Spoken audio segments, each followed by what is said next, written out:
Okay, friends. So I apologize. I look like a ghost. I was not planning to be at home, so it's a mess. And so I did the blur background. But I thank you for joining me via Zoom. I'm sure we will have a few people coming in as we're going because I know this was, I hesitate to say last minute, but it was kind of short notice. So thank you for joining me. I apologize, but also I wanted to make sure this is, something accessible for people. So we'll make it work. We're going to be a little shorter than normal, probably, because I was going to do an in-class activity, but we are not in class. So I think what I'm going to do is I'm going to make it into an extra credit option that you can do online. So I'll send out an announcement. So, anyways. Our lesson for today is about beginning and end of life. So, we're going to talk about birth and we're also going to talk about death. Now, as I get into this, what I want to kind of give you as a heads up warning, we're going to cover birth first. There are going to be some topics, even in birth, that might be kind of heavy, especially when we get to talking about death. I don't know what's going on in your personal lives. So if this is something that hits maybe a little too close to home, or you need to take a break, or anything like that, please take care of yourself. I'm not the goal here is not to be depressing and jarring, but there are some heavy topics today. So that is just my heads up that I totally understand if you need to take a breather or kind of pause or whatever. Like, I get that. So we'll get into talking about birth. I do have a couple of short videos as we go, and hopefully my technology will cooperate. And I'll try to at the end show the teaching assistant, the cat. I can hear him jingling, so I'm sure I can capture him and show him at some point. So when we talk about birth, there are a lot of taboos around what you are not allowed to do while pregnant. Bronislaw Malinowski, if you remember that name from weeks 3 and 4, he had a theory that under conditions of chance or uncertainty, when things cannot be controlled by knowledge, people will turn to magic. And by magic, we mean any kind of belief in the supernatural, including religion. Pregnancy all over the world can be a very dangerous time. Now, we've gotten a lot of really great advancements and we have things in place to make it a lot safer than it was maybe 1,000 years ago. But even with our modern medical advances, it can still be a very dangerous time. And so sometimes we end up coming up with taboos that have no, quote, scientific backing, but it's one of those things where if you're pregnant, you want to make sure that baby is healthy. So you want to avoid things that might cause a problem. And yeah, even if the scientists are saying, there's no correlation, you kind of have that feeling of like, well, I don't want to chance it. I don't, why risk it? So one of the examples is Galanti brought up found within Anglo Americans, which just means white Americans, and African Americans. Sometimes there's the belief that if you're pregnant and you raise your hands up over your head, that it'll cause the umbilical cord to get wrapped around the baby's neck, which is very dangerous, and that does happen. Now, technically, science says, there's no connection. We don't think there's any real thing to say. If you do that, that's going to cause this to happen. But again, if you're pregnant, it's kind of that, well, I don't want to risk it because there's been instances where science has been wrong. So we end up with these taboos of things we're not allowed to do, or sometimes you end up with things that you should do. Like if you eat a specific diet, it'll have you having a boy or something like that.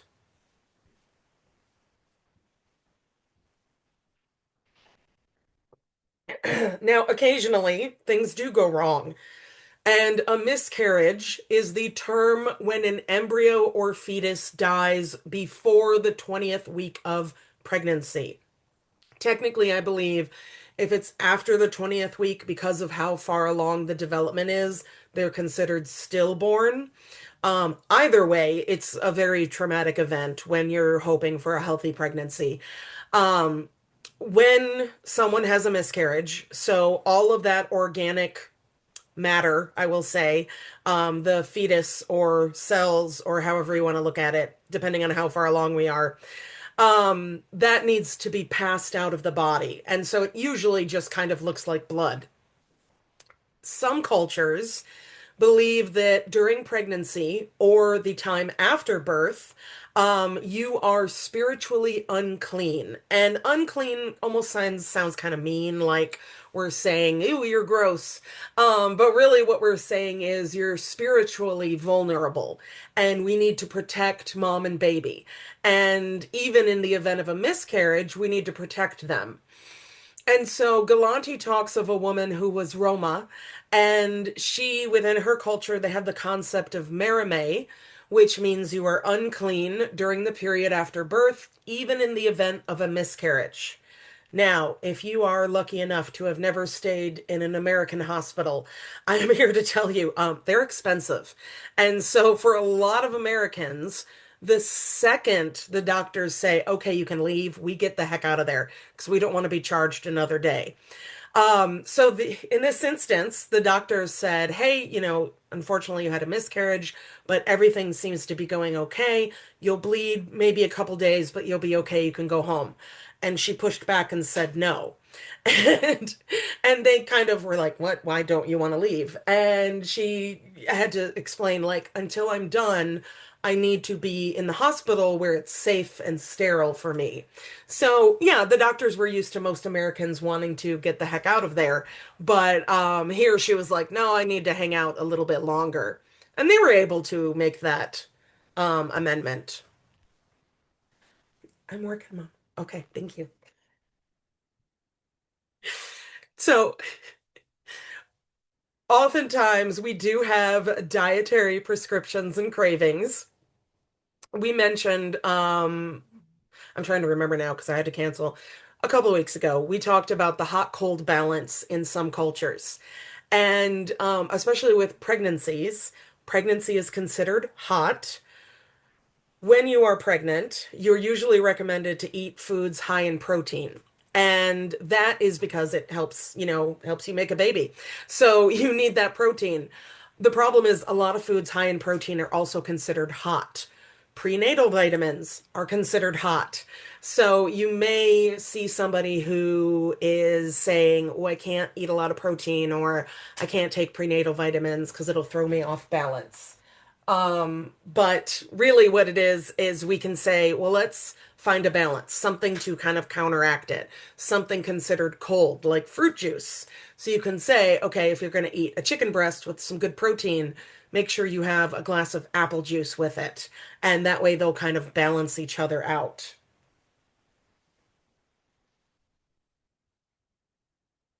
Now, there are some foods that most scientists will agree you should avoid when pregnant. High mercury fish like tunas. Now, the good news is if you like a good tuna melt, that's fine once in a while. But if you eat tuna at every meal every day, that could be an issue. So, you just kind of in moderation.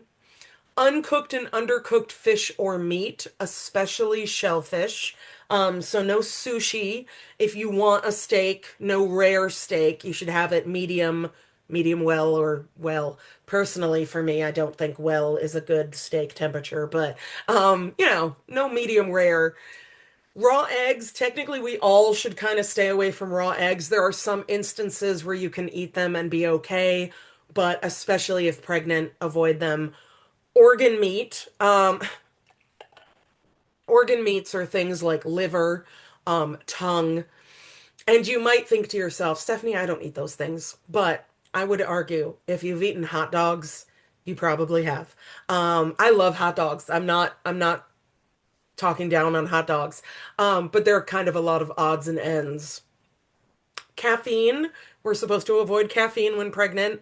Unpasteurized dairy and alcohol. Now, where it gets confusing is different cultures have different rules around alcohol. America usually says no alcohol while pregnant. Many European countries will say, oh, you can have a small glass of wine a day or something like that. And others will even encourage you to have some wine or some beer. Now, can't talk. Interestingly enough, um, drinking beer while producing breast milk, I've heard at least, can sometimes make you produce breast milk more. I don't know how accurate that is. Don't quote me on that. But I've heard that at least. Maybe it's an excuse to have a cold beer. I don't know. But Europe is going to say a little bit of alcohol is okay. America's going to say none. The main thing you want to stay away from is heavy drinking and regular drinking because that can produce what's called fetal alcohol syndrome, which can delay the development of the baby. So, that's why we say to avoid it in most cases. Now, a pretty common thing with pregnancy is that you have cravings. And we sometimes kind of poke fun at pregnant people because sometimes you crave some weird combos that you wouldn't normally want, like pickles and ice cream. Mind you, if you're a big pickle fan, you might think, yeah, pickle ice cream sounds great. Many, not all, but many African American women have the belief that not giving into those cravings can lead to birthmarks on the unborn baby. And for the most part, birthmarks are usually pretty harmless, but I do understand wanting to avoid them for cosmetic reasons, or wanting to make sure that your kid isn't like teased about a birthmark or something like that. I get.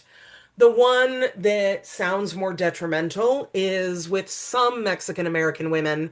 They believe that not giving in to those cravings can lead to injuries or birth defects, which I do understand why you might say, "Ooh, I want to avoid those at all costs." Sometimes, in rare cases, people will get something called pica. And it doesn't happen only with pregnant people, but my understanding is it does happen more commonly with pregnant people than non-pregnant people. Basically, it is when you crave eating non-food items. Things like tissue paper, things like dirt. Dirt is somewhat common. What's interesting, there may be psychological things, but on a biological standpoint, craving dirt oftentimes signals that your body doesn't have enough iron. And you would think that if my body is low on iron, my brain's gonna tell me to crave something normal to eat, like a steak. But for some reason, the wires get crossed, and your body instead is like, I must eat dirt. And so, yeah, if you catch yourself craving dirt, I would recommend talking to doctors. You may just be low in iron or something. But it does happen more commonly in pregnant people. There actually used to be a TV show. It was a terrible show, entertaining, but terrible. TLC's My Strange Addiction. And there was always somebody on there, not necessarily pregnant, who had pica. And I think the one that concerned me the most, like eating tissue or eating dirt, not recommended, but a little bit isn't going to hurt you. But there was somebody eating like Comet cleaner that you use with bleach to like clean tubs and toilet. Ooh, yeah, definitely. If you feel that urge, talk to a doctor, pretty please. Don't eat those things. It made me so concerned for her. I need like a where are they now so I can know are they okay? Should get that under control. Now, when it comes to prenatal care, yes. Josh, I remember that too. A guy that was eating glass. Yeah, yeah. That was an interesting show. Um So prenatal means before giving birth, pretty much. And what's interesting is in the Western world, especially in America, we have really medicalized pregnancy. We've medicalized giving birth, but we've medicalized pregnancy. So the expected standard in our culture is if you think you're pregnant, you're probably going to go buy a test at the store. If it says you're pregnant, your next step is to go to a doctor and have the doctor confirm your pregnancy. Then, throughout the pregnancy, you're doing tons of medical appointments. You're checking on your health. You're checking on the baby's health. You're doing sonograms. You're doing measurements, all of these things to make sure that you and the baby are healthy. And I'm not saying we shouldn't do that. But other cultures will view it less as a medical thing and more as just a natural occurrence. Like, yeah, you're pregnant. That happens. It's very natural. And they won't go see the doctor until there's an issue. And where that can be confusing for American doctors is if you're an OBGYN and you have somebody set up their first appointment with you ever, and she walks in and she's 8 months pregnant, and you think, where have you been? Why have I not been checking on you for the whole 8 months? But then you find out she just moved here from Namibia. And you then go, oh, okay, well, it's not that you don't care about your baby or your health. It's just that where you come from, you don't go to the doctor unless there's an issue. And now that she's getting close to her birthing time, she's probably going to get checked in a little bit more. So it doesn't necessarily mean like, oh, they don't care. It's just we're so medicalized in this country and in many areas of Europe as well.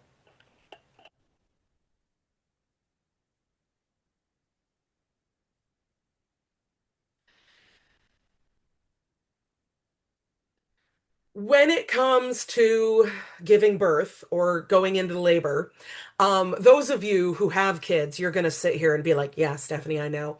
But for those of you that don't, sometimes labor is painful. And if you've seen any movie with somebody giving birth, you know that because movies and TV amp it up and they make it way more dramatic than it is on some instances. Now, I will explain that some instances it is very dramatic and loud.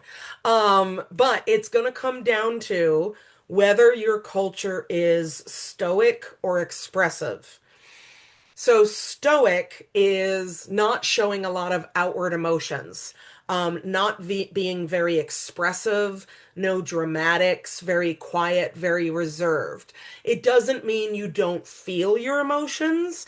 It just means that someone on the outside isn't going to read your emotions on your face and go, oh, they're dealing with grief or they're dealing with happiness, because you're just keeping kind of a straight face. Many Asian cultures favor stoicism, especially around giving birth. And they basically say that a woman who makes a lot of noise while giving birth will bring shame upon herself and her family.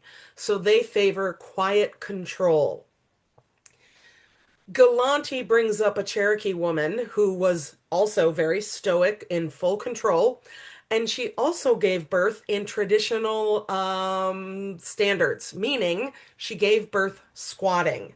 So it has its own history, but in the US, most of the time, when you give birth, we have you lying on your back with your, knees apart. And it's better access for the doctor in case they need to assist. But technically, and please don't get me wrong here because I'm about to make a comparison, but I in no way am trying to say human babies are the same as human poop. But the comparison is they're coming out of very similar areas. So if you remember when I talked about squatting to poop and how that's actually healthier and easier, squatting to give birth is actually easier on the person giving birth. That being said, most Western hospitals are not set up for that. And that's not how we train people to give birth or to assist giving birth. So, yes, biologically, it's the better way. But yeah, if you want to do that in your birthing plan, just make sure you talk to your doctor. Now, hopefully, this will work with my technology. This is a very short clip. It is a politician. She went into labor while giving a speech, and you see her just kind of like breathe through a contraction. It'll get louder. Safeguard of civil and human rights and strengthen our human and public infrastructure. Excuse me.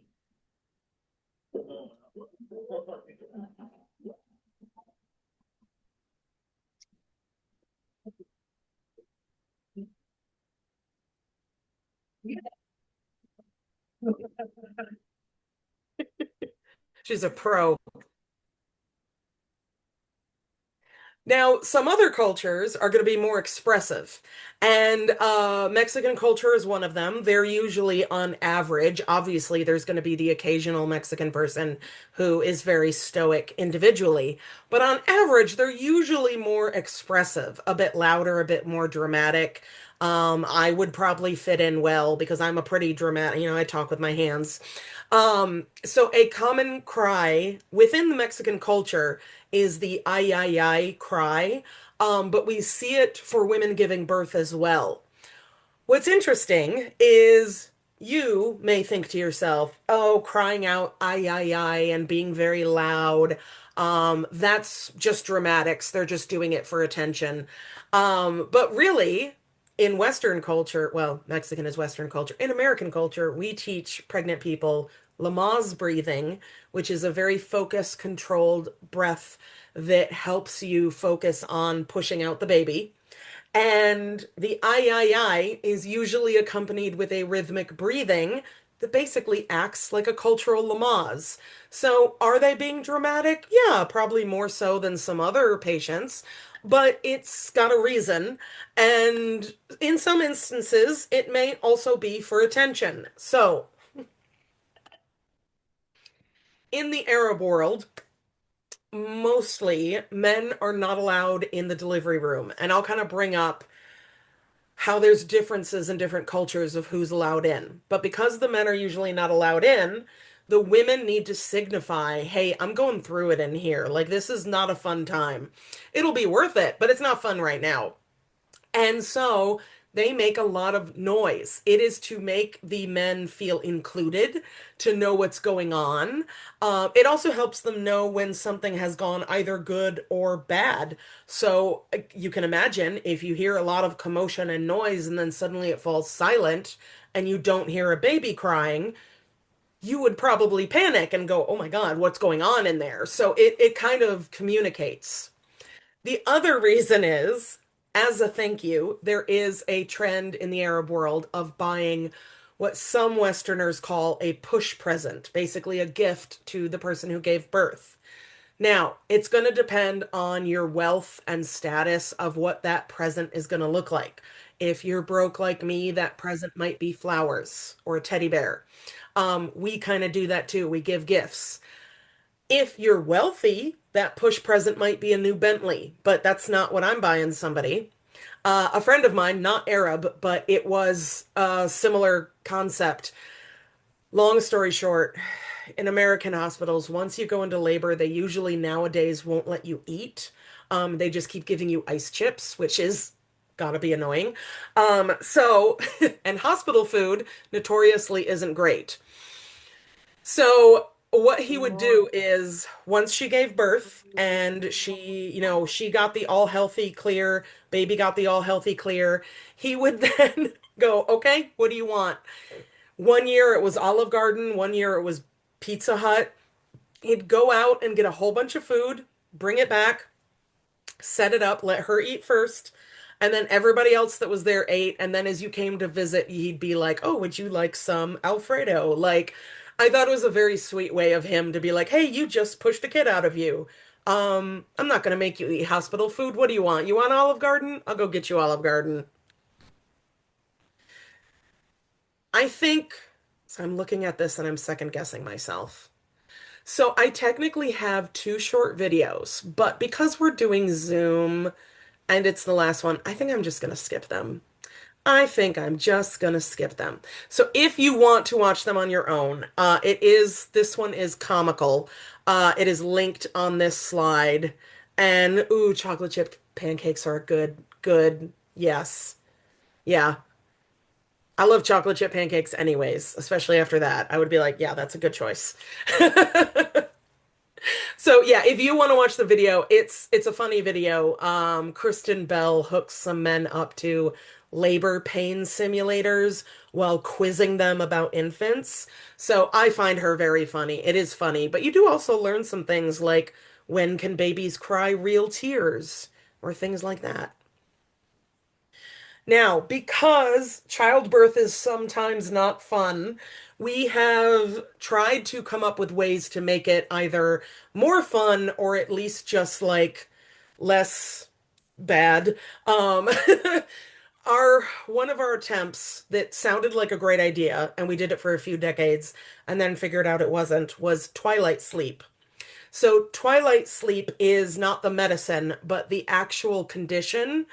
It's an amnesic condition characterized by insensitivity to pain without loss of consciousness.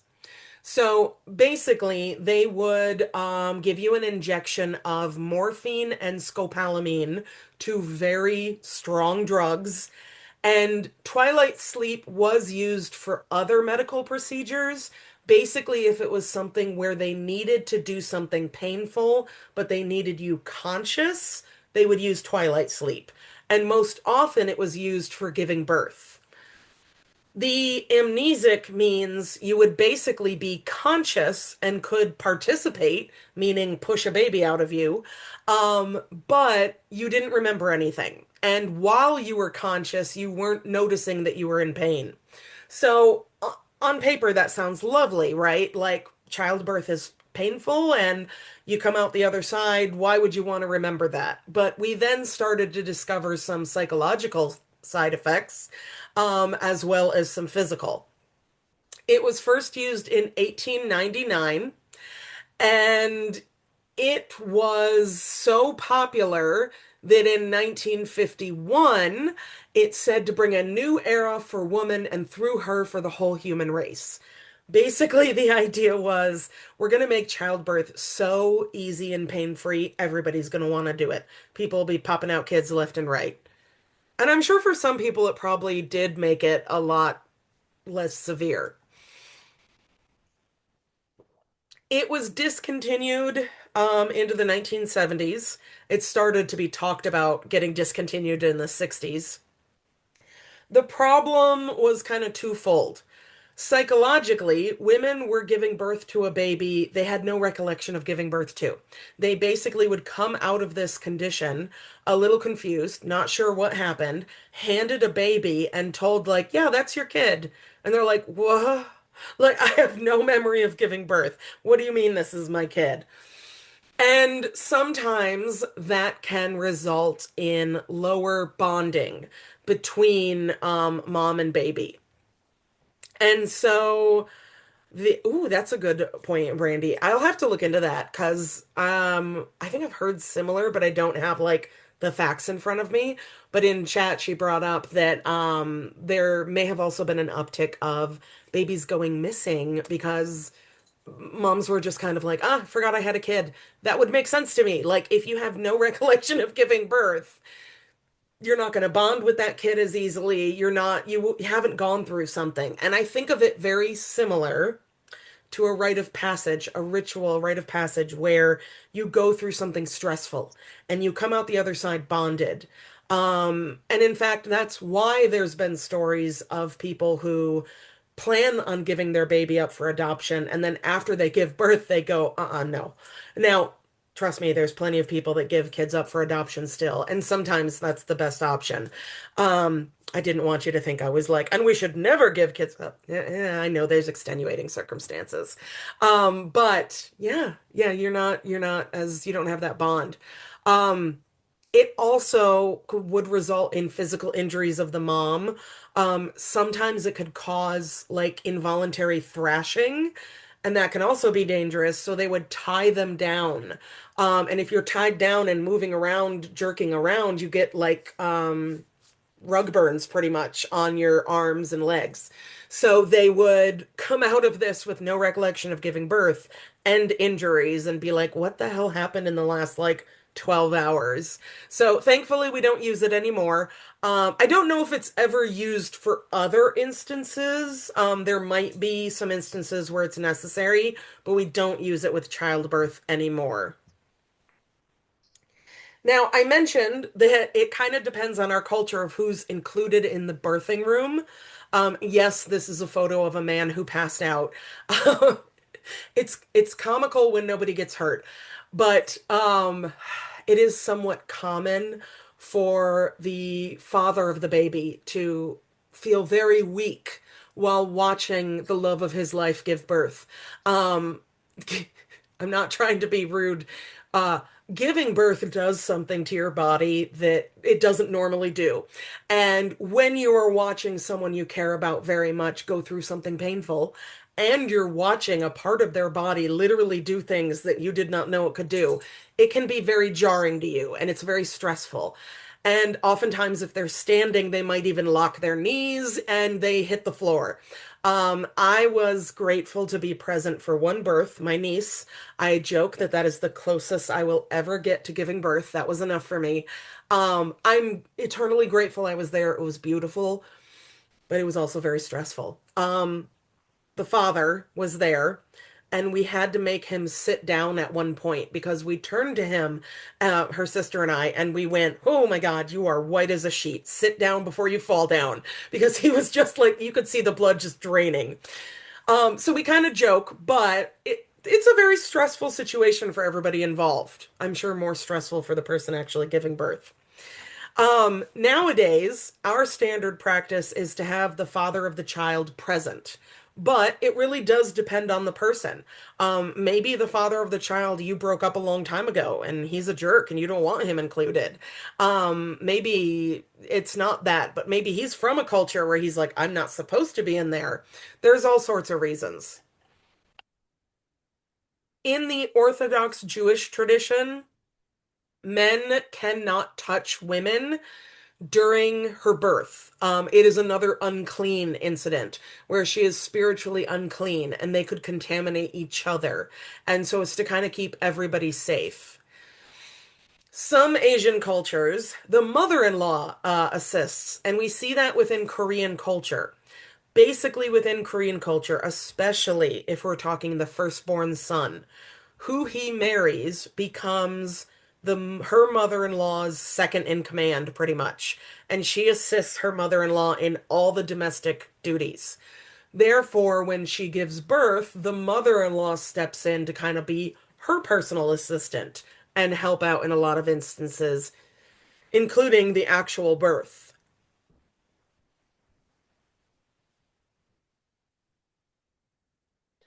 Sometimes natural birth, meaning vaginal birth, doesn't work, and we've got to do a cesarean section. We oftentimes abbreviate it as C-section because cesarean is difficult to say and spell. So C-section. But it is a surgical operation for delivering a child by cutting through the wall of the mother's abdomen. I believe you can technically just schedule a C-section if you want to do that. But a lot of people don't want to because it is a surgery and things can go wrong and you end up with a scar and there's a lot of reasons why people try to avoid it. It used to be, um, It used to be that if you got one C-section, you had to have every other birth by C-section. That is why I'm a C-section baby. My mom, my sister, when my mom was pregnant with her, she went almost a full 30 days past her due date, which nowadays doctors would not let you do. And one of the reasons why is my sister was a big baby because she was almost a month old. Um, and so, unfortunately, my mom had a lot of complications and they had to do an emergency C-section. And because of that, I was just kind of a scheduled C-section. They were like, nope, we're doing C-section for her too. Many Southeast Asian cultures believe that when you have a surgery, you are spiritually in danger of your soul leaving your body and not coming back. And so a C-section is considered a surgery on two people, the mom and the baby. And so Galante talks of a Hmong woman who wanted to refuse a cesarean section because she thought, no, that's way too risky. It'll put myself in spiritual danger. It'll put my baby in spiritual danger. And so in this instance, they kind of had to explain why medically it was necessary, because sometimes it is.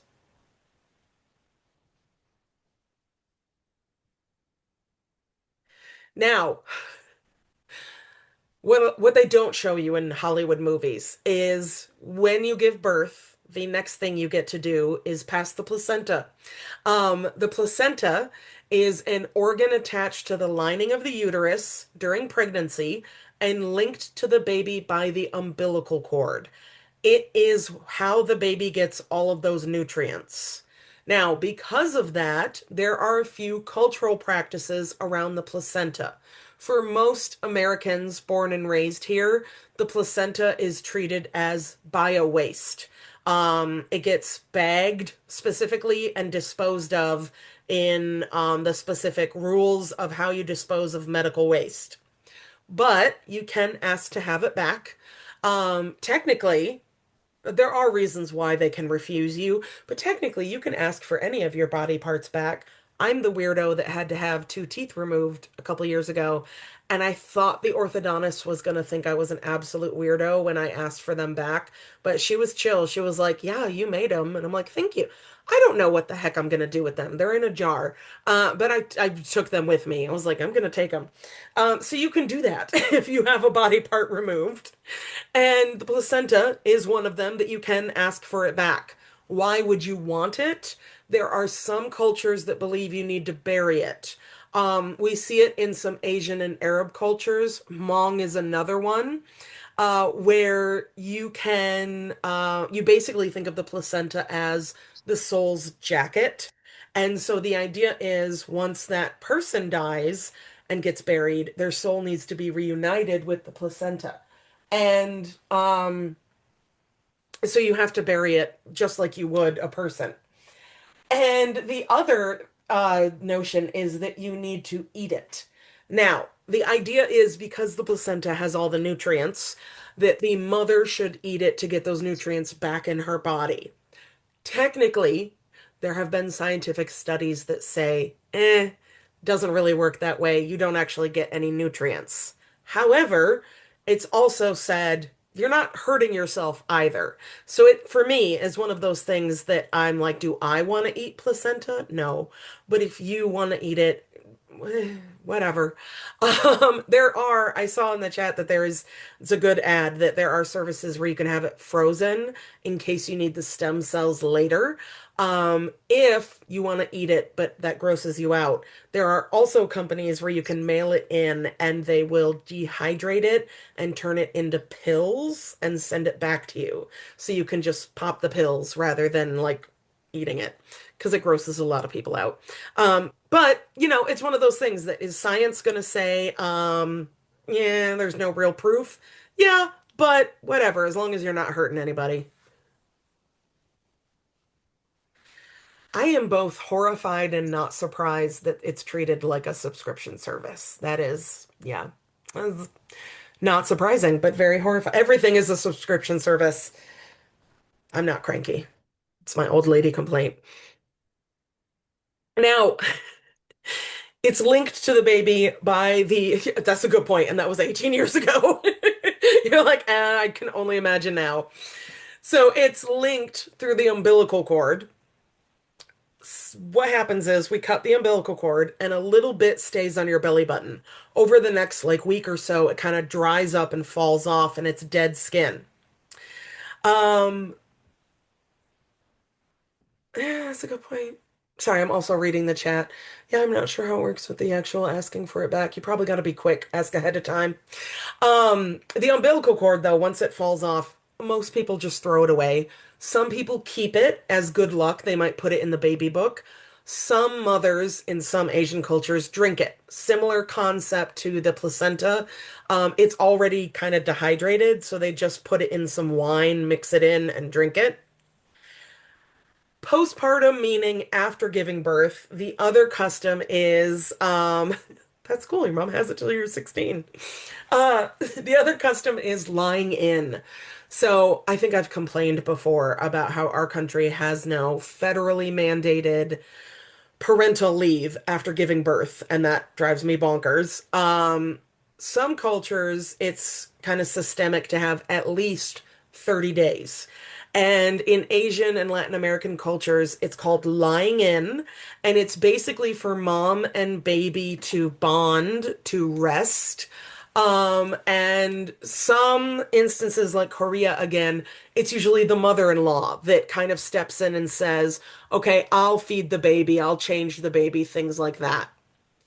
So if this will work for me, this might be loud. I'm going to adjust the volume. Um, this is a very quick video of a Korean postpartum center, basically set up in a hotel, where they help you for the first 30 days. Why does it keep taking my play button away? How dare you? Mom, if I let other people take care of my baby. Right after I gave birth in Korea, I decided to stay at postpartum care facility. It's like a hotel for baby and new mother. So this is how it works. Most of the times, the nurses take care of the baby while mothers rest. I'll call you if baby needs to be fed or, if they're crying too much. As a breastfeeding mother, they called you kind of quite often, but still I got lots of rest. But unless they call you, you get to rest eating this delicious, nutritious food and you rest a lot. And frankly, I feel like I had too much time, even though I just had my baby. I feel like I didn't get to hold much. So what did I do? I slept, I went outside and stretched, I used a massage chair, and took a shower. For me, the food was the best part. They fed you 3 meals a day and two snacks, and every meal consisted of seaweed soup, which detoxify your body and increase your milk supply. And every single meal was very, very nutritious, and it was designed to help mother heal faster and give you strength. Would I do this again? Probably not. Only because I didn't get to hold my baby that often, and it's freaking expensive. Like she said, it's expensive. Am I? So, um, I always go back and forth on how to pronounce this word. Colostrum? Colostrum. I'm always like, where do I put the emphasis? But it is the first form of milk produced by the mammary glands immediately following birth. It looks different than regular milk. It is thicker, it is a little yellow.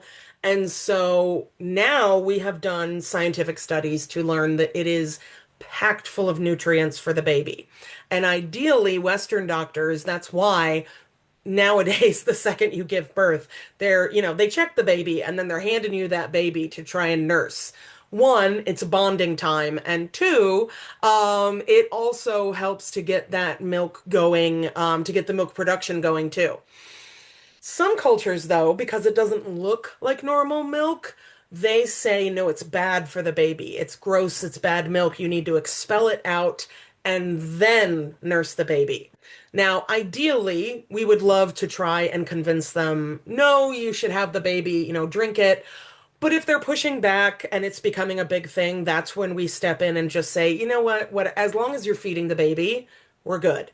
And within the mommy world out there, because I have friends that have kids, I know that there is arguing over whether breastfeeding is better or bottle feeding. And there's shaming that goes on if you bottle feed instead of breastfeed. I love the little icon here, Fed is best. This movement to kind of say, hey, is your baby getting the nutrients they need? Are they growing? Are they doing good?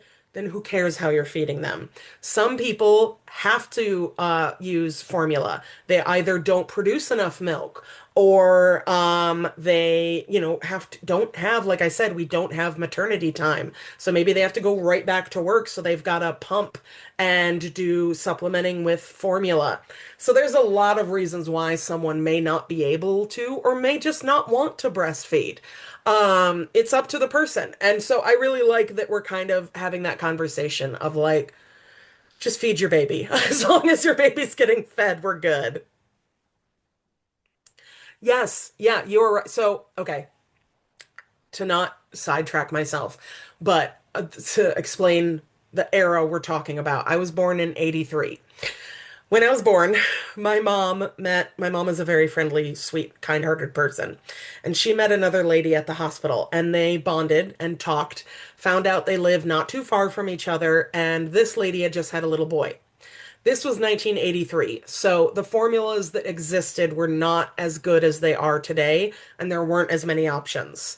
Her baby was pretty much allergic to all the formulas that existed. She also was not producing enough breast milk. And this poor woman was kind of beating herself up, like, oh, I should be able to do this for my baby, and I can't. And my mom was trying to reassure her, like, it's not your fault. This isn't like, it just happens.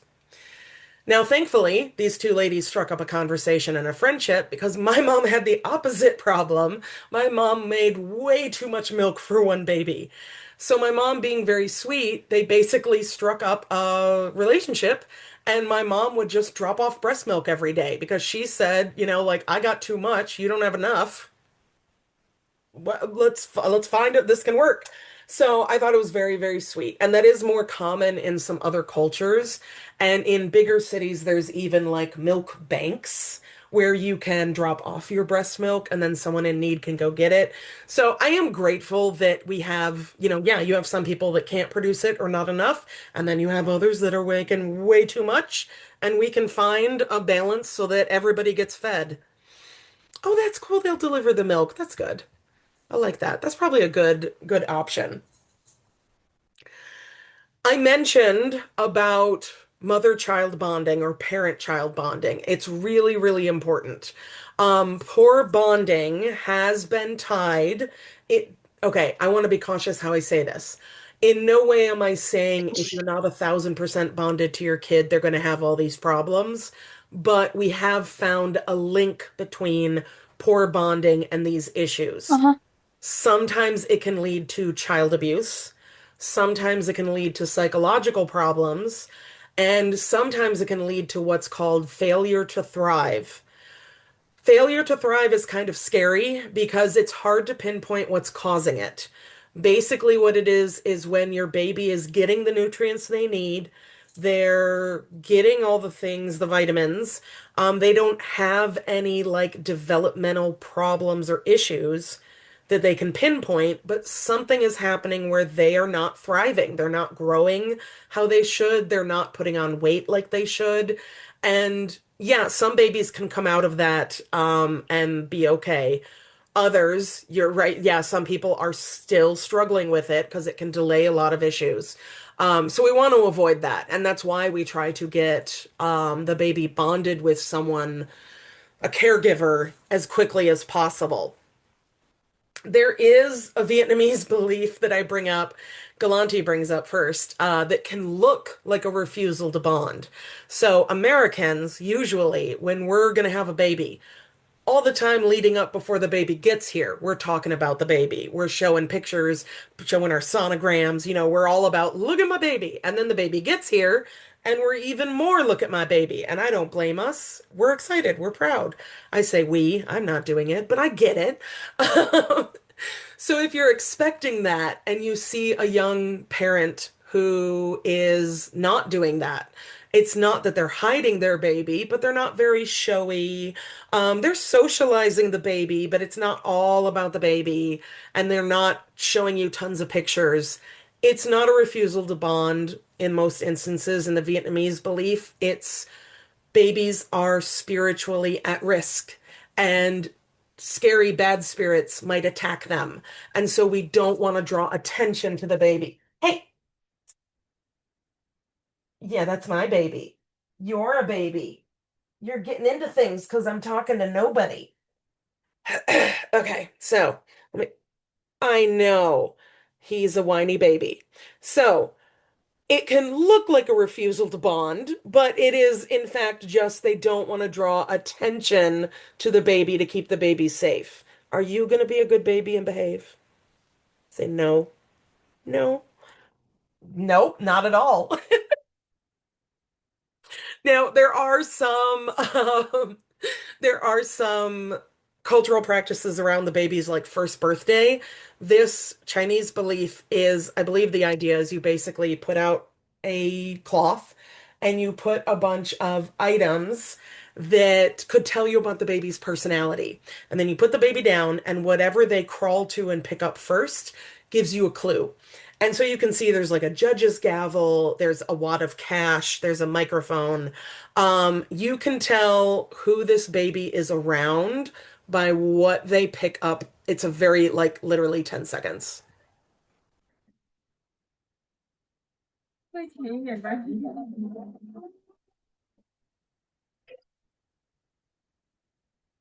So clearly, that baby needs some golfers. Now, similarly, with Americans, we usually pick out names before the baby gets here. And sometimes there are instances where we postpone picking a name.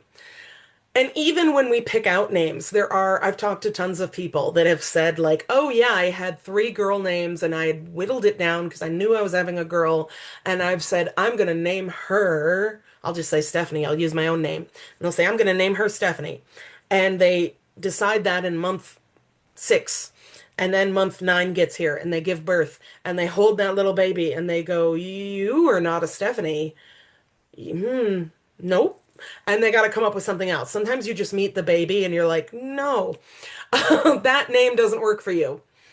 In Indian and many Asian cultures, you wait a week and you consult astrology. And it's not just like you're, okay, they're a Libra, something like that. You're like in depth doing a whole birth chart to try and figure out the best name for this baby. Historically, there may be some reasons why we wait a little bit to name a baby, and it is not a fun reason. When you have high infant mortality rates, meaning babies are dying very young, they're being born, but they're not living very long. You may, as a culture, start to wait to name the baby. And it's not anything against the baby. It is a psychological step to try and preserve yourself from being hurt again. Because naming the baby is bonding with the baby. And if you know I've already lost 3 kids in the past 5 years, you might be a little cautious to get too attached. And yeah, that's poor bonding, but it's also that psychological like guard that you put up. I'm not saying it's a great reason, but that's why sometimes we may have a historical precedent of waiting to name the baby. But in modern instances, especially in these cultures, it doesn't mean they're refusing to bond. It doesn't mean they don't want the baby. They're just waiting to kind of suss out the baby's personality and maybe their birth chart. Now, unfortunately, sometimes rejection does happen. Sometimes due to individual reasons or due to cultural significance. What we see more often is patriarchal societies rejecting little girls. The most well-known and recent is the one-child policy in China. This was in place from 1980 to 2015. That is 35 years. It mandated that each family was allowed to have one child. Well, what happened if you had a second? They would hit you with a really big fine, which means if you were wealthy, you could get away with having more than one kid. If you were poor, you could not afford that. And so you're in a patriarchy where men have been favored over women for millennia, and you have both sides of your family while you're pregnant harping on you that you better have a boy, you need to have a boy, a girl will bring shame. And they say, we'll reject you if you have a little girl. And then you give birth to a girl. You might give that little girl up for adoption and try again for a boy. And that happened a lot. Now, in extreme circumstances, there were either abortions or female infanticide, which is a nice fancier way of saying killing little baby girls. Yes, some little baby girls did perish. Now, thankfully, the majority of them, it looks like, were given up for adoption. I say thankfully because they survived. Now, the unfortunate reality is nobody in China was going to adopt them because they were only allowed one kid and they were trying for a boy. So, where it's kind of bittersweet. The people that stepped up to adopt the majority of these little girls came from other countries, America, Canada, Europe, and they came over and they were mostly couples who couldn't have kids biologically and were desperate for kids. So, on one hand, I am eternally grateful that we, collectively as a society, were able to take a whole bunch of little girls that were unwanted and a whole bunch of parents that couldn't have kids and wanted them desperately and link them up. I am grateful for that. The bummer part is you have a whole generation of Chinese women separated from their culture, being raised by non-Chinese people not in China. And where we're seeing this have long-lasting effects is now China is talking about how they have a bachelor problem. And the Chinese officials are all confused and befuddled as to why they have all these unmarried heterosexual men. And they're all publishing articles like, "Where are the women?" And the rest of the world is saying, they're here. You sent them all away." Like, I know where the women are, China. You didn't want them. And now suddenly you have all these heterosexual men with no one to get married to. Now, the One Child Act was a way for China to curb their population increasing, but now they're facing the other side effect of now their population is decreasing very quickly because nobody's getting married and having babies. So China's in the, I'll say, mess around and find out. They're in the find out era of like, oh, that was a bad idea. So, like I said, it's bittersweet. If the option is to be separated from your culture but survive, I'm glad those women are surviving. And hopefully, most of them have found very loving families. When it comes to infant care, a couple of things on this slide.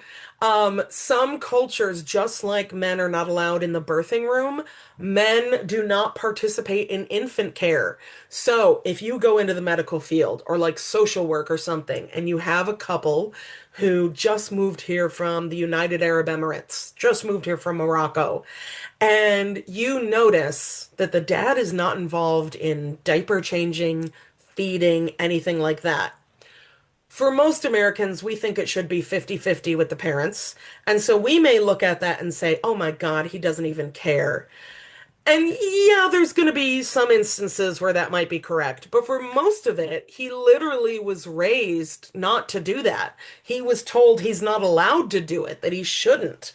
So it's not him being a bad dad by not changing diapers. It's just him following cultural rules. And I said how the umbilical cord was attached to our belly button. So, some of us have innies, some of us have outies.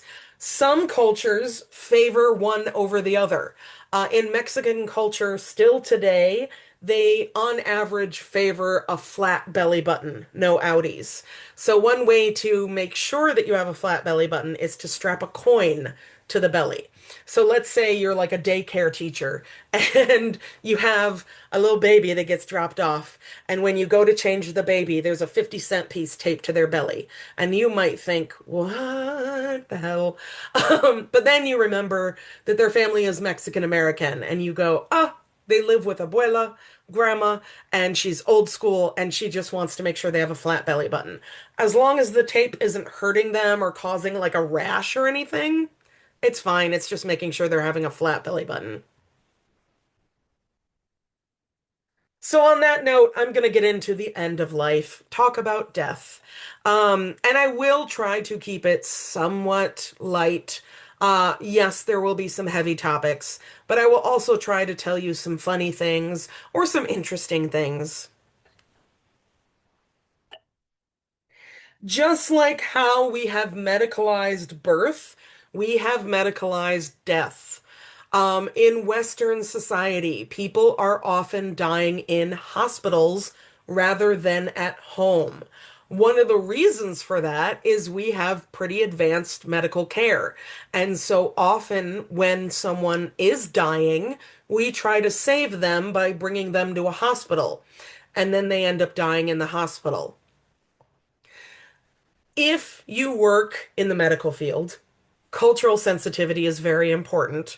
But I would argue, even outside of the medical field, it's important because the reason why I want to bring up death is not to be a bummer, but rather, I won't go off on a tangent. Our culture doesn't like talking about death. It's scary, it's taboo, it's a bummer. It bums people out. We don't want to talk about it. But in reality, we are organic beings. Death is unavoidable. And throughout our lives, hopefully they're very long, good lives, but we will unfortunately experience death of other people. And so we need to be sensitive of people going through grief, even if it's just a colleague that you work with. I mentioned, like, with somebody with long hair, cutting it short someday. If you know they are Navajo or Sikh and you think, ooh, I thought long hair was really important to you. Why'd you come in with a bob?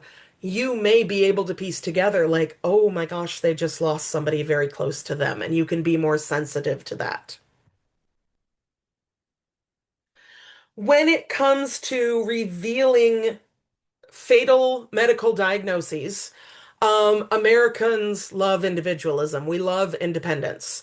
And so most Americans think it's the right of the patient to know if they're dying.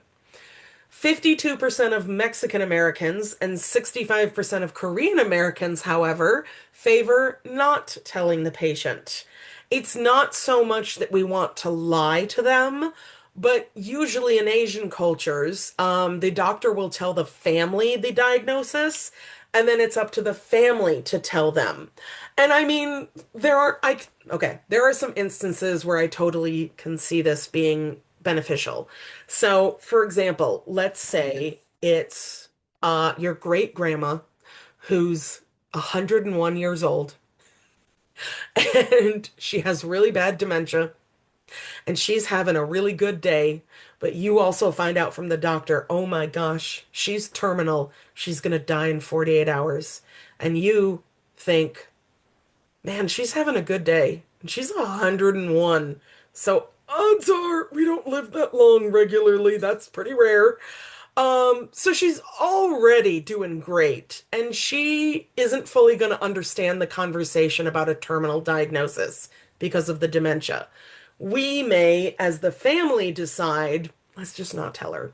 Let's just make sure her final days are lovely. Let's make sure they're happy and we do all of her favorite things. But let's not have that conversation with her because it's going to be too confusing and upsetting. I'm not here to make you decide how you want it to work, but that is why some people may say, no, don't tell her, tell us instead. Washington State offers options not to know. So when you're filling out your intake paperwork at the doctor, there will be an option in Washington State that says, I don't want to know. I don't want to know if I'm going to die. And I'm not going to lie, sometimes people do that icebreaker of like, if you could find out when and how you were going to die, would you want to know? And I will say, personally, my answer is usually no. I don't want to know because I have anxiety. If you tell me I'm going to die in 24 hours, I can guarantee I'm going to waste the first 12 panicking about what to do with the last 12. Don't don't tell me. Sometimes I think that. I don't know. If that seems appealing, but we don't live in Washington, you can get a medical power of attorney where someone else will now make all of your medical decisions for you. That is kind of an extreme example, but you can do that if that's something that you want to do. If it's somebody you really trust, that you're like, I don't want to make any of those decisions, you do it for me. When someone has a fatal illness, um, there are a few different ways we can try to take care of them.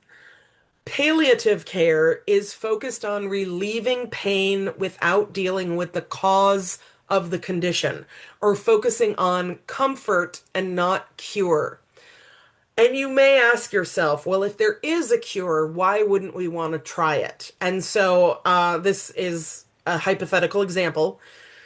But I have actually heard of people opting for this. So again, I'm not trying to be mean to the elderly, but if our average lifespan, we'll say like if you hit your 90s, you're doing good for humans. So let's say you're 98. I'm not saying that's deserving of being done, but let's say you're 98 and you get diagnosed with really, really bad cancer. Now, technically, we know that chemotherapy has been proven to help diminish cancer or get rid of it completely. It's not a guarantee, but it is beneficial. My understanding of chemotherapy is it is incredibly physically and emotionally taxing on your body. And so, if you are someone who is 98, One, it's going to be even more taxing on you, and the cure might kill you. So you may opt to say, no, I don't want to go through chemotherapy because it's not worth it to me. And so you may instead do more of just trying to keep yourself comfortable, to try and make sure that you're not suffering, but not trying to cure it. Hospice is designed to assist but not replace the family as caregivers. So, hospice is for fatal illnesses where we know the person is getting towards the end of their life, but we want to keep them at home and comfortable. And so I think of this, this is a while ago, this would have been the late 90s. But my grandfather had cancer, and he did end up passing away in a hospital because his final few days he needed to be in a hospital. But his final few months, we wanted to keep as comfortable as possible. And so hospice came to his house, trained my grandma on how to administer his medication, things like that, set up a hospital bed, and they still came over to do regular checks and make sure everything was good. But they basically got to keep him kind of happy and healthy in his home as long as possible. Now, the other little warning I have is Spanish speaking. Hospice sometimes gets translated as hospicio, which technically means poverty, asylum, and orphanage. So if you go into a field where you might be recommending hospice to a patient and they look a little concerned, if they're Spanish speaking, maybe, explain it a little bit more. Don't just say hospice and go with it. Explain what you mean. So they're not like, what? Orphanage?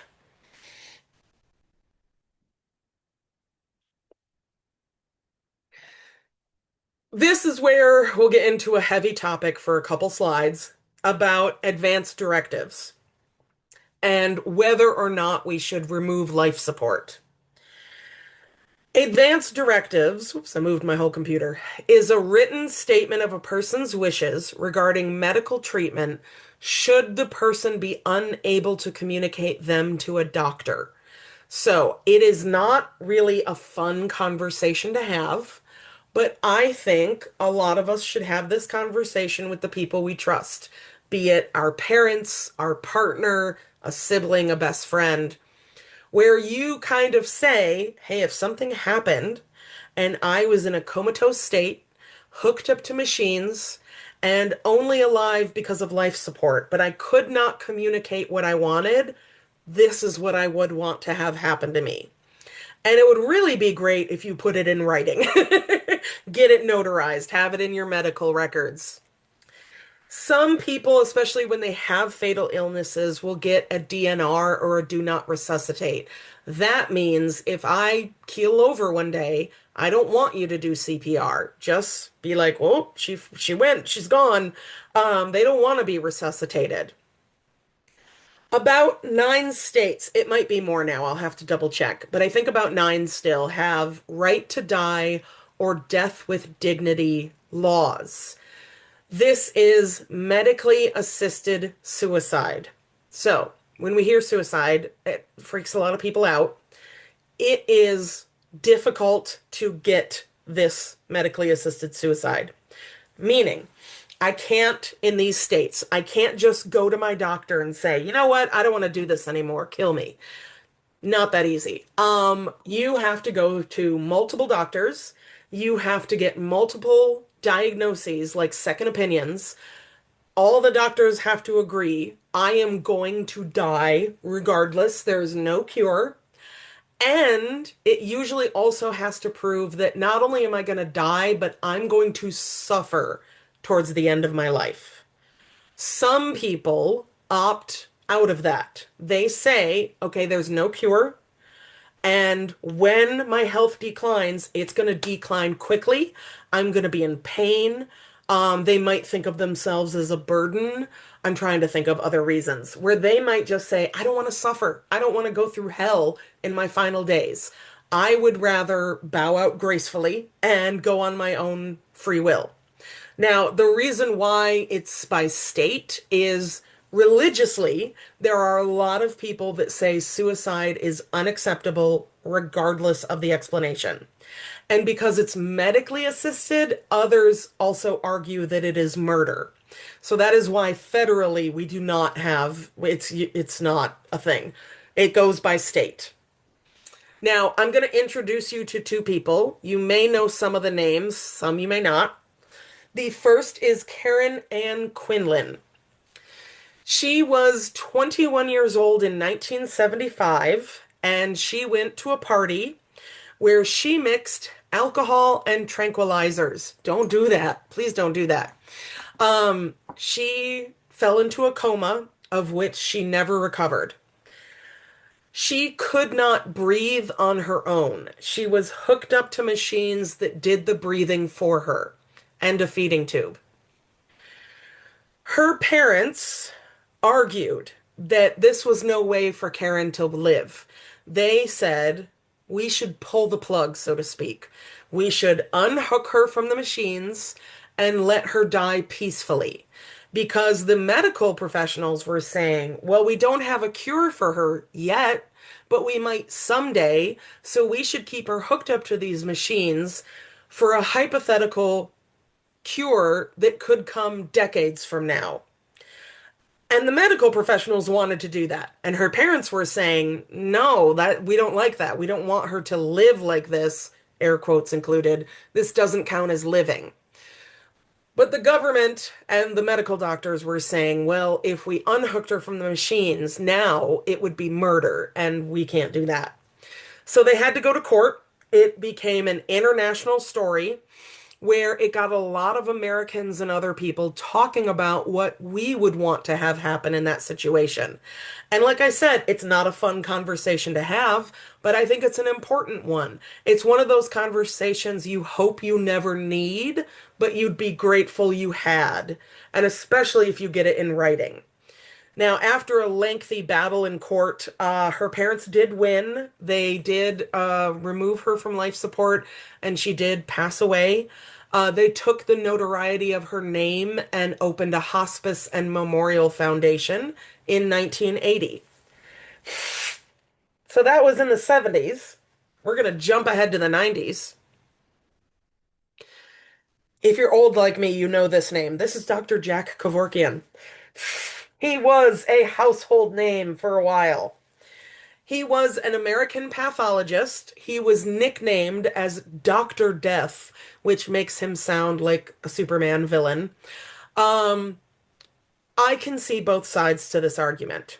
So, the way he saw it, he was an American pathologist that was championing terminal patients' right to die by physician-assisted suicide. He was going to patients, same kind of thing. They had to prove that they were going to die anyways, and that they would suffer, and that they did not want to do this. And he would go to their house and administer a combination of basically a cocktail of drugs that would end their life. The problem is he was doing this in states where it was not legal. And so technically, he was committing a crime.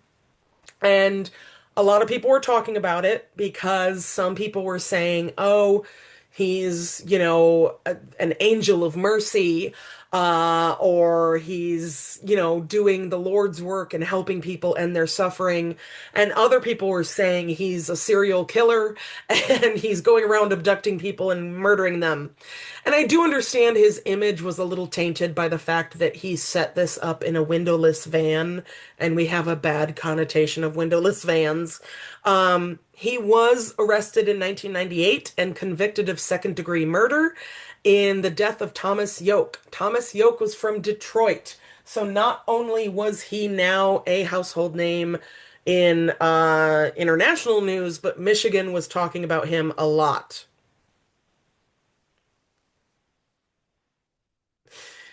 Um, he was released in 2007 and passed away in 2011. No, I don't think it's tied to the movie Psycho, which is a good movie. But I'm gonna have to double check, but I think I wouldn't be surprised if there were movies made about him, but now I'm like, were there? If not, maybe there should be. People would probably still argue about whether he was right or not. But he passed away in 2011. Now, this was him with his setup. I do understand that for some people they were considering it murder. Others were saying he was helping. The good news is, like I said, I'm not going to make you debate where you land on this. I just want you to know why more states now have laws in place where you can do medically assisted suicide. If you are interested in it more, the documentary How to Die in Oregon is really, really good. That being said, I've mentioned before, I'm an easy crier. I don't know how many times I cried during this movie. It was so heavy. I actually watched the first half and then took like a couple days break and then came back to the second half. It is very educational and it is very good, but it is very heavy. It follows a few people in Oregon, and I think it actually, if I remember correctly, does show a death. As that's more of a warning of people that are opting for medically assisted suicide. So basically, what happens is once you get proof from the doctors that you qualify, they will give you the prescription for the medicines. You go pick them up. If you live with kids, you obviously have to like lock them up and things like that. And then it's up to you. It's up to you when you want to do it. So, like some of the people they follow, they already have the medicine at home, but right now they're healthy. So they're like, no, it's my backup. And they're like, I'm not planning to end my life anytime soon, but it helps them feel more, I guess, in control to have that as an option. So, like I said, it's a very good documentary, but it's very, very heavy. So make sure you're in the right headspace to people slamming doors over here. Now, what constitutes death? Or, in other words, when do we say someone is officially gone? In biomedicine, we usually say when brain activities cease, but there are extenuating circumstances. Some cultures believe death occurs once warmth is gone, or breath, or pulse. So, a lot of times in the medical field, if you stop breathing or if your heart stops beating, we do mouth to mouth and CPR to try and get you jump started. Some cultures would say, don't do that, they're already dead. Um, I think one of the other places it could be confusing is like, okay, not trying to be dark, but when we do pass, we are very warm organisms, about 98.6 degrees. And when we pass, that warmth leaves. But it takes longer than you might realize. And so the body stays kind of warm for a little bit and then slowly loses that warmth. Where that can be confusing is if the doctor says, oh, time of death 6:02, but the family is saying, no, they're still warm, they may have to like, the medical records are still going to say 6:02, but they may say, like, oh, okay, we'll give you some time and check back. Like, the warmth will leave eventually. So we may have some arguments between like medical and the family. But yeah, it's interesting that some may say the second breath is gone. When we know someone is going to die, white Americans, we typically get really scared about someone being alone when they die. And I think part of it is even even if you are religiously or scientifically confident in what happens after we die, it's still a scary transition. And when we're doing scary transitions, we don't want to be alone. So we think that's the ultimate scary transition. I don't want my loved one to feel alone. I want them to feel loved, surrounded by people that care about them, um, to let them pass peacefully. In the Sephardic tradition, it is custom to allow time once an hour for the person to pass without making the family uncomfortable. And I'm making a joke, but I do think it's like the introvert's dream because I've never died So this is hypothetical, but I imagine it might feel a little like when people sing happy birthday to you. And it's nice, they're doing something nice, but we kind of sit there awkwardly and you don't know what to do with yourself and you're like, oh, thank you. I imagine it might feel like that, where you have an audience and you feel like you have to go while they're here paying attention.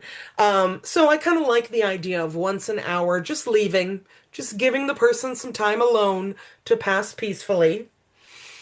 Now, some cultures believe you need an open window, for the soul to leave. Where that can be an issue is a lot of American hospitals, the windows are bolted shut. That is for safety, but a lot of times on the main floor, they might have some with windows that can open. So we may just have to say, like, hey, do you have a room with windows that open for when great grandpa passes or somebody? And the same, so the same kind of concept of spirits leaving and energy leaving out of windows is I see it within like the spiritual community when you smoke cleanse, meaning you take a certain smoke item like incense and go around your home and cleanse the space. The idea is that you're getting the negative energy out. And there's jokes of people online where they'll see someone doing that, but they didn't open any windows. And the joke is like, they got to leave somehow. You got to give them a way out. Now, yes. What? I'm asking what were you saying? Okay, I just have to go bathroom. That's okay. Okay. No, you can go in the other room. Go in there. You said you have to go in that one. Sorry, just a second. This one? Yeah, you can go in there. I can do that. Uh-huh. Yeah, that's fine. Uh, I may have an intermission in a moment, but thank you. So back to Stoic and expressive cultures. Um, at the moment of death, when we express our grief, some of us express it very, very outwardly. I'm usually one of those people. I said I'm an easy crier. If I'm at a funeral, I'm probably crying. I'm not going to be dramatic, but I'm going to cry. Some people grieve very stoically. Maybe they only grieve in private. It doesn't mean they're bubbly and happy that somebody died, but they're not going to be doing a lot of outward expression of grief. Others are very, very expressive. Within the Arab culture, it is usually more expressive. And so sometimes we have something called grief wailing. If you've never heard it, it is, I'm not trying to be poetic. You can feel the pain. It's very jarring. Um, Sometimes it can be alarming if you're not used to it. Galanti talks of Mr. Murad who passed away in the middle of the night in a hospital. And when he died, the women in his family started grief wailing. It is very loud, it is very concerning. Now, the reason why they're doing it, it is kind of for show, but it's not show for the people alive. It's a show for the person that passed. It's a way to signify to their spirit as it crosses over, we're going to miss you. We're sad. We're upset. Oh, I'm sorry to see you go.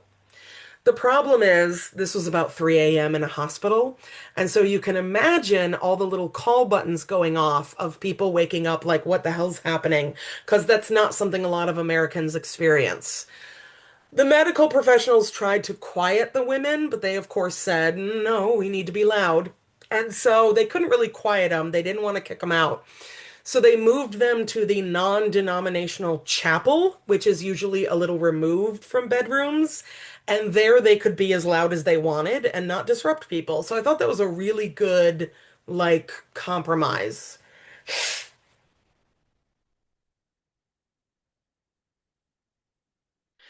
When you go to the DMV, they ask you if you want to be an organ donor. I am an organ donor because, for my personal belief, I think that when I die, I don't think I have any use for my organic body. So if somebody else can get use from it, awesome. But that's my personal belief. Some people think the exact opposite. They think when we pass away and we are buried, that once we either are resurrected or brought to the spirit realm, that our body needs to be complete. And the idea is if it's not, we won't get into heaven or we won't get into whatever afterlife we're talking about. The reason why I included autopsies, technically in an autopsy, you get all your parts back. I'm not trying to be gross, but they're not exactly put where they once were. So, they kind of take everything out of you and then just kind of put it back in. So you're complete, but you're a little rearranged. And so some cultures might say, no, that's way too invasive. Usually, autopsies are when we suspect foul play or we can't figure out how someone died. But there are some instances where a family might say, no, we don't want to know how they died. They're gone. Let's just move on. Something that I genuinely am looking into, I might donate my body to, is a body farm. It is not growing bodies, it's the exact opposite. It is a research facility where decomposition can be studied in a variety of settings. The first one was opened in 1971 by anthropologist Dr. William Bass in Knoxville, Tennessee, and I believe it is still in operation. What these are. So the security is very, very tight on these. Their entire property will be fenced and usually with like barbed wire and stuff. Like they make it hard to break into them. That is because if you break into them, one, you could mess up the science, and two, you could scar yourself for life because these bodies that are donated are put in various situations to monitor how they decompose. So if you like crime shows and you've ever watched Law and Order and they find a body and the coroner comes up and says, "Oh, based on the blowfly larva, I can say this body's been dead for 72 hours." And you think, that's really precise. How do they know that? This is how. So they will put bodies in different situations, like even just out in the open, and then detail when blowfly larvae show up, when scavengers show up, things like that. And so it is. Do you need something? Okay. What do you need? Okay. Yeah, okay. So it is a really interesting technique to kind of study how bodies decompose in different ways. It is gross. I'm not gonna lie, it's gross. I watched a documentary on it. There were some instances where I was like, man, this is really gross, and I'm not even there in person. But I think it is beneficial to help solve crimes. And that is why I said I'm looking into it because I do enjoy crime shows. So I kind of like the idea that I could help solve a murder even after I'm gone. That sounds appealing to me. So I'm looking into it. Now I'm going to get into some burial practices, and we can't forget the Taiwanese funeral pole dancers from the beginning of the semester. Still a very interesting little blip in culture. I'll bring up some historic as well as modern practices. I don't get heavy into it, so like I said, we'll probably end closer to 8 tonight rather than 8:30, but I'll give you a couple of announcements at the end, so don't like jump out the second you see the last slide. Uh, and then I'm going to briefly mention the two most common in our culture are still burial and cremation, but we are toying with some new ideas. When we look at funeral practices around the world, you can get your entire PhD on funeral practices around the world. I'm just going to cover a couple of the ones that I find interesting. I'm going to talk about mummification, and specifically, I'm going to talk about bog bodies. I'm going to talk about sky burials and Viking Norse boat burials. And yes, this is a mummy on this screen. excuse me, there are a couple mummies on the next few slides. Some, I will admit, are a little grosser than others. This guy is from the celebration in Madagascar. Excuse me, I think I'm getting the hiccups. And every, I think, 7 years, they basically go remove the remains of the people and rewrap them and kind of clean the bones. And for a lot of Americans, that's kind of gross and yucky because you're handling a dead body. But for them, it's reverence. It's saying, hey, we miss you, we respect you, we love you, we're taking care of you.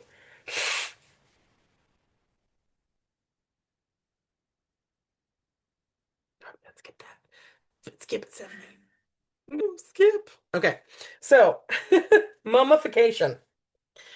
Technically, mummification refers to the methods of embalming or treating the dead body using either nature or ritual to remove moisture and preserve the body from decay. Mummification has been practiced in pretty much every continent. I think maybe except for Antarctica, because not a lot of human activity has been there. The two most common that most people know of, though, are ancient Egypt and the Incan Empire. The differences, ancient Egypt, I'm not an Egyptologist, so I'm not an expert, but basically what they would do is they would remove the fluid from the body, remove the organs, put them in canopic jars for ritual.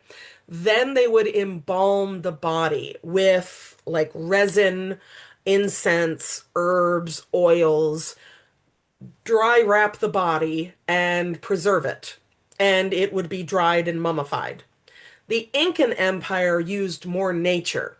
So this pictured on the slide is La Doncella, discovered in 1999. She was a young woman, a sacrificial victim, and she was found up in the Andes Mountains where she had been preserved for hundreds of years. She is so well preserved that if I were just walking past her, I don't think my brain would register that's a dead person. I think my brain would just say that's a sleeping person because she doesn't look dead unless you get up close. She's so well preserved. Usually in the archaeological record, we lose things like hair, clothing.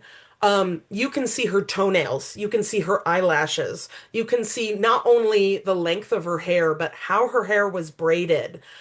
We have all of her clothing. Now, where I go back and forth. This is how I feel about museums too. It's 50-50. On one hand, as an anthropologist, I love that we discovered her so that we can know about this culture that, while genetically still exists, culturally really doesn't. And we're able to have a glimpse into what their people wore, how they did their hair, and how they took care of their dead. I think there is tons that we can learn about her genetics and things like that. So, therefore, on one hand, I'm grateful that we have this specimen and we keep her in a climate controlled lab so she will not decompose. On the other hand, I also know culturally how important a resting place is for someone. And 1999 was 26 years ago. And the other part of me says, okay, we've discovered a lot from her. We should put her back now. We should put her back in her resting place. Because I think of if I found out like my great grandpa, my great great grandpa was in a museum somewhere. I mean, I would go visit him because I do love museums, but I would also kind of probably petition like, can we put him back in the ground now? Can we be done? Can we put him back in his resting place? Now, with ancient Egyptian mummies, they are the most well known. This is where I have a video you can watch on your own. Um, it's a brief video about cannibalism because nowadays, there are not as many ancient Egyptian mummies as there were a few hundred years ago or 1,000 years ago. And that is because we, not you and I, but our people, ate them. Um, in medieval Europe, my understanding was it was a mistranslation of a text where an ancient text said that mummia was used and I think it was supposed to be something else. The Europeans thought they meant ground up Egyptian mummies as medicine. So they're very dehydrated, so they're easy to grind into a powder, and it was used as a medicine to treat all sorts of ailments. It didn't work. That doesn't cure anything. When ancient Egyptian mummies were scarce, they would just take modern bodies and dehydrate them and use them. So it clearly didn't need to be mummies. We also used ground up mummies in makeup and paint. Nowadays, you can find paint that's called mummy brown, but it's just the same color. But if you go to an art museum and you see an old painting painted with mummy brown, that is paint literally made from mummies. Very disrespectful to the dead. But that is why they're more scarce nowadays. And if you remember when we talked about traditional medicine, we have used a lot of weird medicines in our history. These are some of my favorites from the last like 120, 150 years. Cocaine toothache drops for children. So if your child has a toothache, give them some cocaine. Don't do that. Please don't do that. Heroin tablets. You could just buy heroin over the counter. Infant's relief. And my favorite is one night cough syrup. So, one night cough syrup is kind of like the precursor to NyQuil. Does NyQuil actually cure anything? Not really. But does it make you unconscious? Yes. And arguably, if you are sick, a good night's sleep will help you heal. So, knocking yourself out can help you. But NyQuil isn't really fixing anything. This one night cough syrup, same thing, has alcohol, cannabis, which is marijuana, chloroform, and morphine. So yeah, again, I don't think it's curing your cough in one night. It is making you unconscious. Now, this is the kind of grosser mummy, but I won't spend too much time here. These are bog bodies. A bog body is a human cadaver or dead body that has been naturally mummified in a peat bog. Peat bogs are very, very good at preserving things.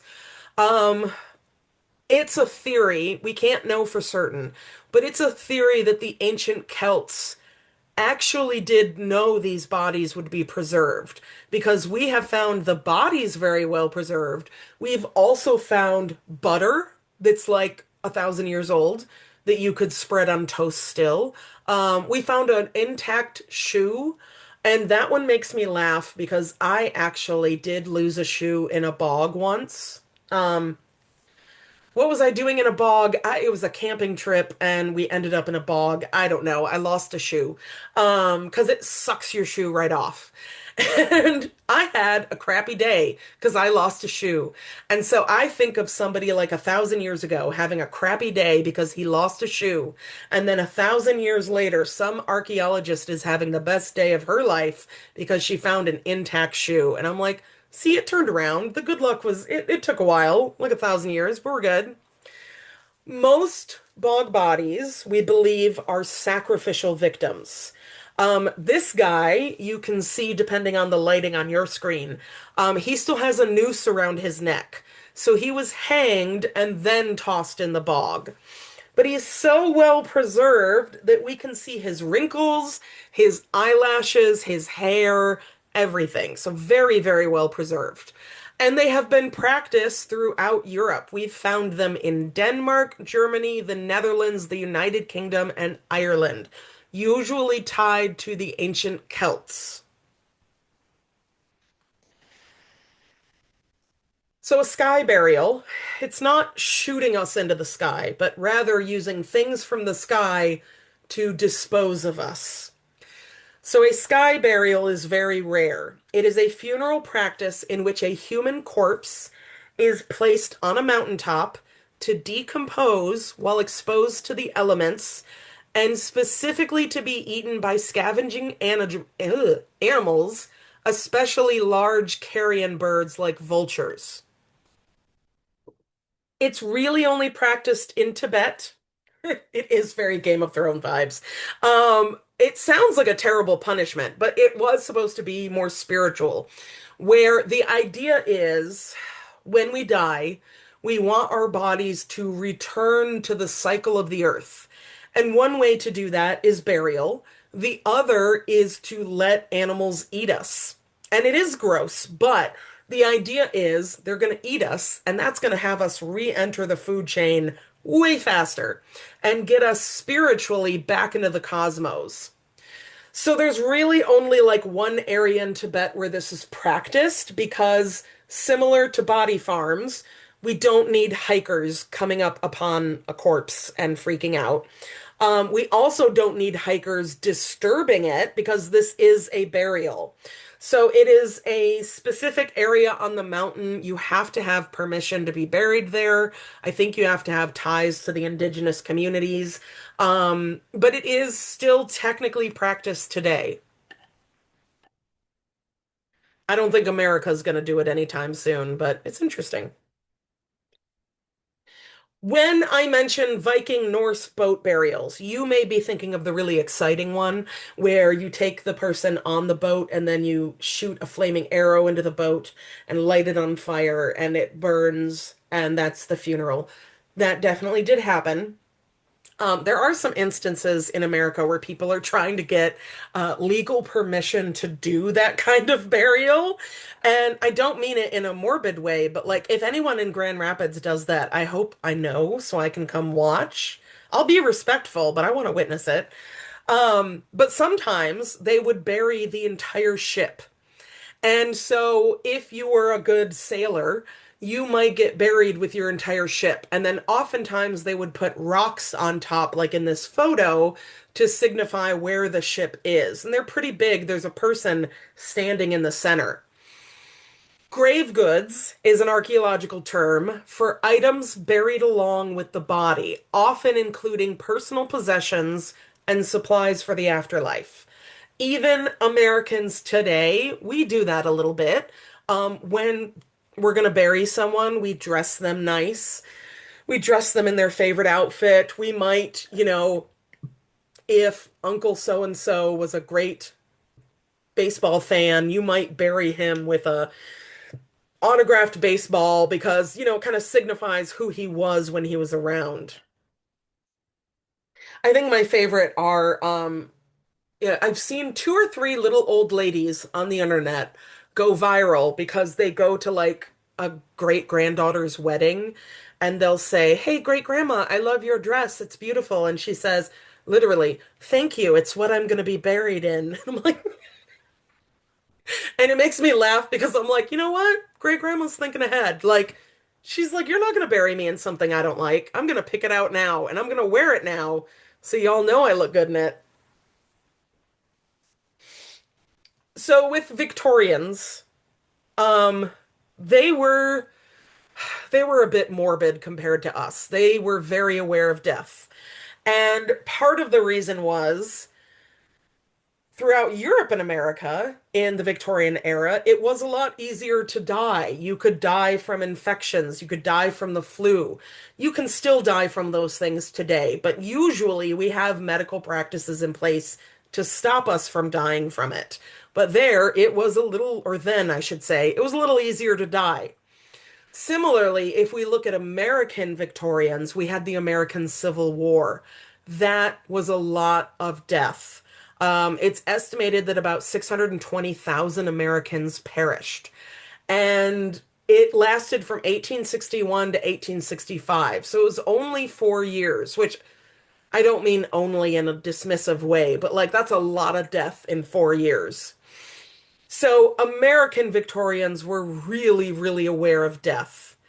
Now, around the same time, photography was becoming popular, and it was a new technology. Victorians were so into death that they created the term. Well, they didn't create the term, but they created the item. The term is memento mori, which is Latin, and it means remember you must die. Very morbid. But it basically referred to little souvenirs of someone you lost. The most common was a lock of their hair. In some instances, they would take all of the hair and make wreaths out of them. And you can still find those in antique stores. I'm not going to lie, on one hand, it's really, really amazing. And on the other hand, it really grosses me out because I'm weird about hair and I'm like, ugh. I have friends that like collect those things. And while I love Victorian spooky stuff, that's one of the things that I'm like, gross. No, I don't want that. What we saw showing up was death photography. So, old school photography, you had a shutter and exposure where basically the light would come in and put the photo on the film. I'm not going to get super technical. And nowadays, if you use a film camera, the shutter is really quick. It's just like snip, done. But old school photos, you had to sit there for like 30 seconds to a minute. That's also why most old photos, they're not smiling. It's not that they're angry, it's because it's really hard to hold an authentic smile for a minute. So we usually just did straight face. That's important because it'll help you notice the death, who's dead in the photo on the slide. So, is it morbid to prop up a dead person, take a photo with them? Yeah, arguably it's a little morbid. But most of the instances, it was parents who had lost a child. And so, thankfully, I've never experienced that. I can only imagine you want to remember what they looked like. And photography was kind of expensive, so you couldn't really afford a lot of it. So, you may not have any other photos of them. So, in this instance, the two people in the background have lost their older daughter in the front. She is dead in this photo. How you can tell is because she is very sharp and clear. The people behind her, even though they sat still, they're alive. They're breathing. We move a little bit. And so they're a little fuzzy because they moved ever so slightly. She's not moving. So if you are an antique person like me and you find a photo that you think maybe death photography, look and see how sharp and clear they are. That might give you a clue. But you do find them occasionally in antique stores. Yes, it's morbid, but like I said, if you don't have anything else to remember that loved one, especially a child, I can't fault them for that. And what's interesting is a couple of years ago, there was a trend of funeral selfies where the younger crowd was taking selfies in front of like their deceased loved one. And some Americans were absolutely horrified. And while I wasn't going to participate, my first thought was literally like, oh, Victorians would have loved that. They would love that. Now, American funeral practices, we still pretty much have the two, burials and cremation. Important to know because of, I don't know all the ins and outs, but in order to protect like our water supply and things like that, we don't just bury people in the ground. There are a few cemeteries now that do what's called a green burial, where you are just decomposing in the ground. But if it is a standard burial, your body is preserved with embalming. That is partially so that we can do like open casket funerals. Then your casket is very expensive and sealed, and then it's put in a vault, which is sealed and then buried. More and more Americans are moving towards cremation. Cremation is when we burn the body into dust. And it's not that simple, but some of the reasons why we're seeing an uptick in cremation, one is cultural of what we want to do with the deceased, not in a weird way, but burial, that's pretty much it. That's the end. Cremation, we can do things with the ashes, and I have a few examples on the next slide. But even if you want to just wear some of it in jewelry, maybe it's a dad who passes and he has 6 kids, and each one of the kids wants a little bit of dad with them in their home. You can divide up the cremains. You can also sprinkle the ashes somewhere. Maybe great grandma always wanted to visit Ireland and she never got a chance and she passes away. And then you get a trip to Ireland. So you take a little bit of her cremains and you sprinkle them in Ireland and you go, ta-da, you came.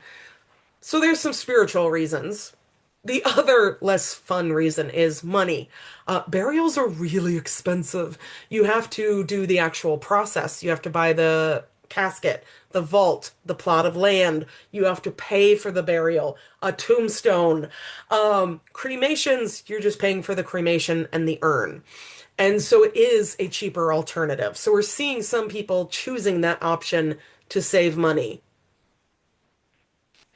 And we are experimenting, like I said. You can take ashes and turn them into diamonds. You can turn them into a vinyl record. You can turn them into a tree. You can have them as a tattoo. You can take cremains, is the term for human remains that are cremated, and you can have it mixed with ink and then used to tattoo you. Now, I love tattoos, and maybe it's because I haven't had like I haven't been married. Maybe that would be somebody I would want as a tattoo. But right now, I'm like, no, I don't want that. The vinyl record appeals to me because I collect vinyl and I have friends that do. And if I were to die soon, then maybe I would want to be like, press me into records and show them, have them take a playlist home. It could be fun. There are a lot of superstitions around numbers in general, but to tie into death. So 13 is a scary number for a lot of Westerners, like Friday the 13th. I've seen buildings that don't have a 13th floor. It just goes 12 to 14. Some people view seven as a lucky number. 666 is the mark of the beast. I'm not trying to make light of the actual religious beliefs around it, but what made me chuckle when I was a teenager, I worked at a grocery store and a woman, her total came up to 6666. And I remember she panicked and added a pack of gum so that it wasn't 6666. And I remember thinking like, I feel like that's not the devil, but I could be wrong. Cover your bases. Triskaidekaphobia, you don't have to memorize that, but that is fear of the number 13. There's your $5 word of the day. In many, yeah, some people they do not like those numbers. Um, which I'm like, sure, add something more, whatever makes you happy. Four in a lot of Asian cultures corresponds with death. And especially in the Chinese culture, my pronunciation would be terrible, but the word for four is very similar to the word for death. So their scary number is four, and a lot of people are very superstitious around it. Now, that is the end of the lesson part, but don't go anywhere yet. First and foremost, after this is done, I will make it available online as an extra credit activity if you would like to plan a funeral. This is what we were going to do in class. So, what you're going to do is you're going to pick someone to plan a funeral for. I have some options of celebrities that have passed. You can pick any celebrity. They don't even have to have passed away. We are not planning their death. We are just planning what happens after they die. You can plan my funeral if you want. You can plan your own. You can do a fictional character. And then you're going to answer the following questions. So, I did find some celebrities that died this year. Ozzy Osbourne, rest in peace. The one that bummed me out was David Lynch. I loved Twin Peaks. Like, that was a bummer. He was a cool guy. Um, Maggie Smith actually passed last year, but I'm still sad about it. Um, and then a very unfortunate death because I'm not saying the others aren't unfortunate, but when someone is very old, it's a little more expected. Michelle Trachtenberg was, I think, 39. I don't even think she'd turned 40 yet. If you don't know who that is, you may know her from, she was a Nickelodeon kid back in the 90s, and then she was on like Gossip Girl and Buffy the Vampire Slayer and things like that.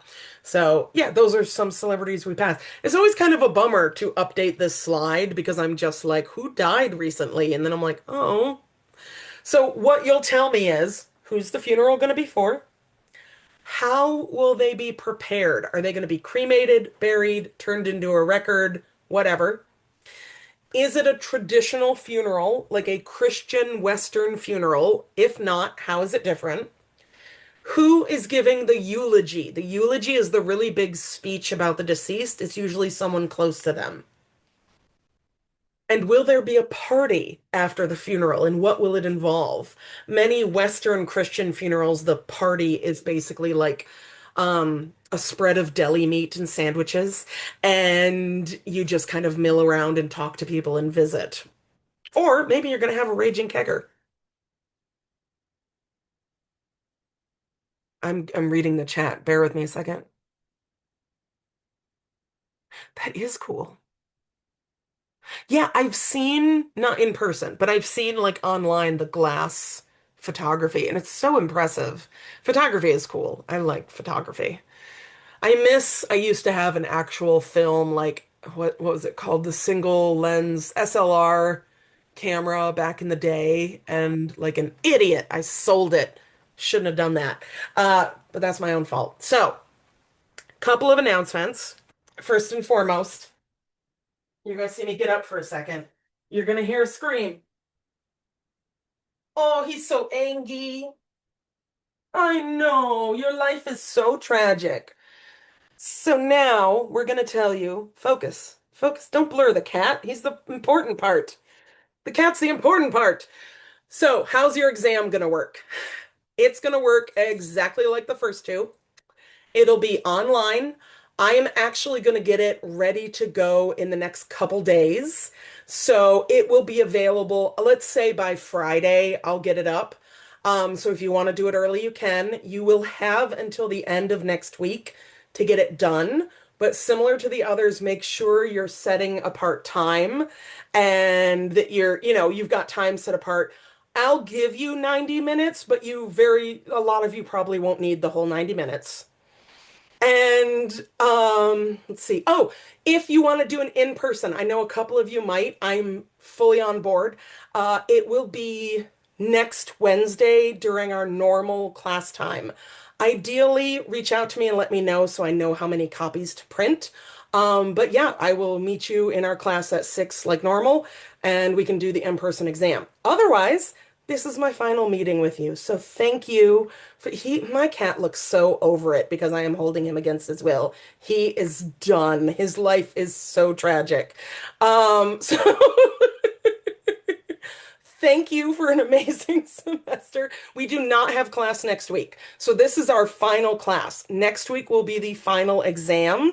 And it'll be online if you don't want to do it in person. If you do want to do it in person, just let me know so I can print it off. Otherwise, stay safe out there. It's been an amazing semester. Thank you all. Have a great holiday and good luck on your exams. Yeah, exactly. Have a great night. Bye. Thank you. Are you so done? Do you want to go down now? Okay, you can go back. I know. So dramatic. Thank you, friends.